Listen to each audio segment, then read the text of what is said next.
निन्दालायक अनुगमन भइरहेछ। किन त्यो बुझ्नु पर्यो। हजुरहरूले के अनुगमन गर्नुहुन्छ? आएर सोझै लेख्नुहुन्छ, त्यसबाहेक त केही छैन नि। तपाईँको अनुगमन पुरै फिटुलो छ। हजुरले अनुगमन यसरी गर्न मिल्दैन नि। कसरी गर्नुपर्छ हजुर आएपछि यहाँ फार्मासिस्टहरू होइन उपस्थिति छ कि छैन, व्यवसाय गर्ने उपस्थिति छ कि छैन, त्योहरू कसले हेरविचार गर्ने? हामीले हेरिरहेको छौँ। अहिलेसम्म कतिवटाले समाप्त? हजुरको नाम के हो भन्नुहोस् त? हजुर कार्ड देखाउनु नागरिकता प्रति छ यहाँ छँदैछ नागरिकता आधारमा त सबै दिएकै छ। नागरिकता पनि त्यसमा फोटो हो। अनि यहाँ पुरानो फोटो हुन्छ कि तालिम छ, तालिम गरेछ, त्यो व्यक्तिले विदेशमा नभएको चलाइराखेको छ।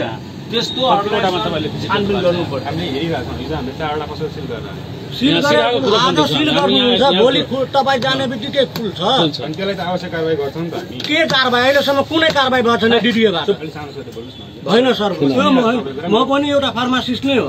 हजुर बुझ्नुभयो नि सर।